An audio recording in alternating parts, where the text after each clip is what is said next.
There's been a range of responses from Trump's administration when it comes to how they deal with the press. Now, overall, most people within Donald Trump's administration has been relatively combative towards the press. However, there are some individuals within his administration that are taking a very different approach. So when it comes to Press Secretary Sean Spicer, New York Daily News explains, after news spread that President Donald Trump fired FBI Director James Comey, Press Secretary Sean Spicer went to great lengths to avoid the barrage of media questions he was bound to get. He reportedly took shelter behind bushes.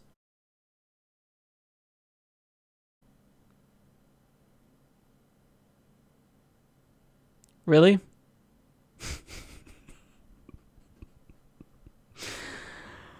Oh, this is the state of American politics, everyone. We've got the White House press secretary going this far to hide from reporters. He's hiding in the bushes like a coward. Now, let me just say this. First of all, the meme potential for this is so high. It's so high. So make me proud, Internet, and many of you have already made me proud. Even though this is hilarious just because it's pathetic and you can't help but cringe and feel embarrassed for Sean Spicer, I think that this really is, it's a symptom of a broader issue that plagues Trump's administration just in general, because they have contempt for the press and reporters and disregard members of the media. And I understand why someone would initially be sympathetic to that position, because let's face it, our media sucks. They're corporatist. They are constantly doing the bidding of elites and the powerful and moneyed interests. But the problem is that an administration's response to the press is really important, because without a free press, you don't have democracy. If an administration, if the executive branch is not willing to speak with the press, then that's a problem. You can't have transparency without the press, even though they suck. And the instances where the media actually did a good job at calling out Donald Trump, well, those are the times when Donald Trump and his administration has taken really draconian acts against the press. Now, Sean Spicer hiding from the press, even though it's funny, it is problematic because you're the press secretary. You shouldn't avoid reporters.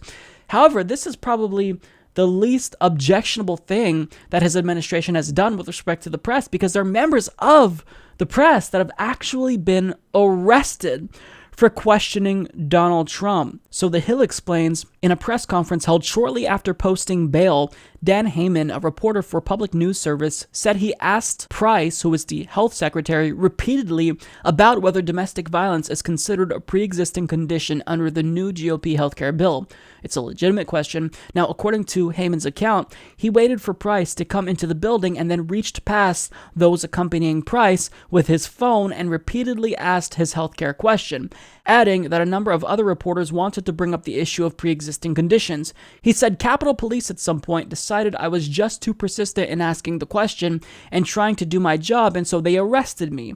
The event concluded with a press conference at the end of Price's visit, which Heyman reportedly could have attended but did not. According to the criminal complaint by the Capitol Police, Heyman was aggressively breaching the Secret Service agents to the point where the agents were forced to remove him a couple of times from the area, walking up the hallway in the main building of the Capitol.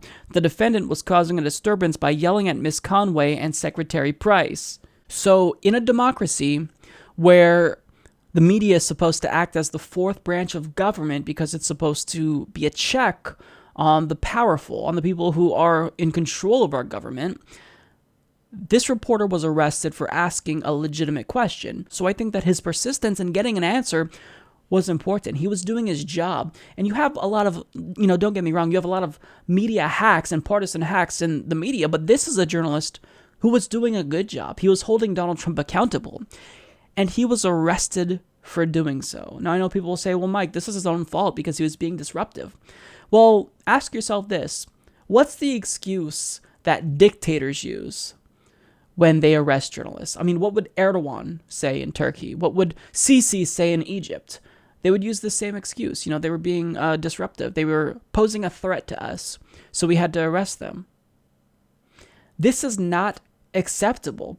Now, arresting journalists is one thing, but That's one portion of free speech that Trump's administration has tried to shut down, because during the confirmation hearing of Jeff Sessions, there was an activist that was there that laughed at Jeff Sessions. That's something that he said, and she was arrested.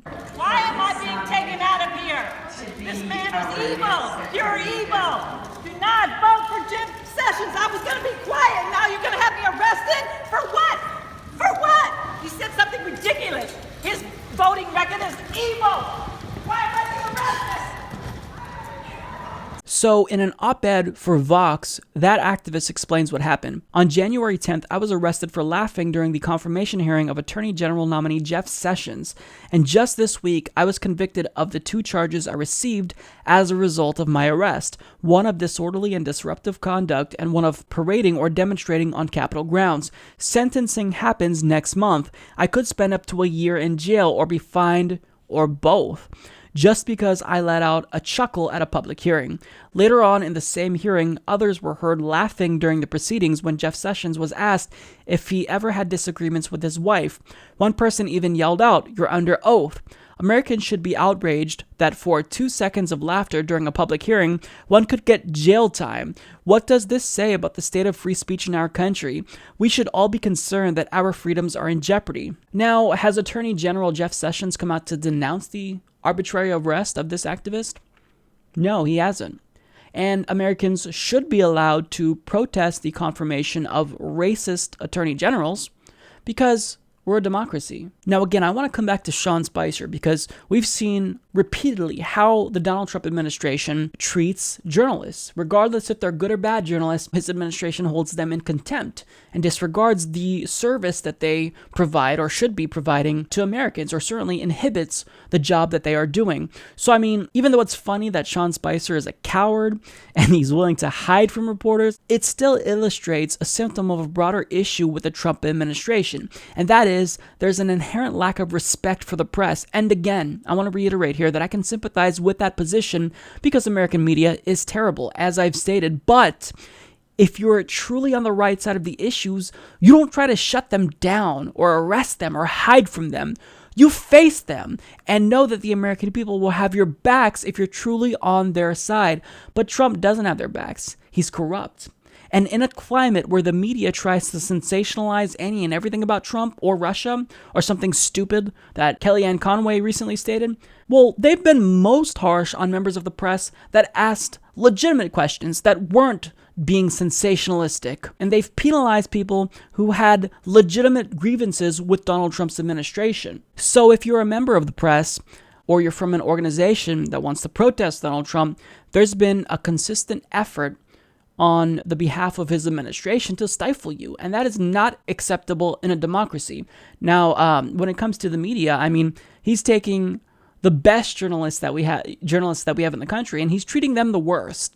So we have partisan hacks that, he thinks are the best because he sees them as legitimate, hence why he responds to them all the time on Twitter. But yet real journalists who are asking him questions that matter, they're being arrested. Activists who are protesting the confirmation hearing of a racist attorney general are being arrested. And when Donald Trump does something abruptly that prompts questions, because we all have questions about why he fired James Comey, the White House press secretary hid in the bushes rather than face reporters. It's problematic. Press freedom it's been eroded little by little with each administration. And Donald Trump is taking significant steps to erode it even further. And we have to make sure that we hold him accountable. Support this podcast by joining the independent progressive media revolution today at humanistreport.com.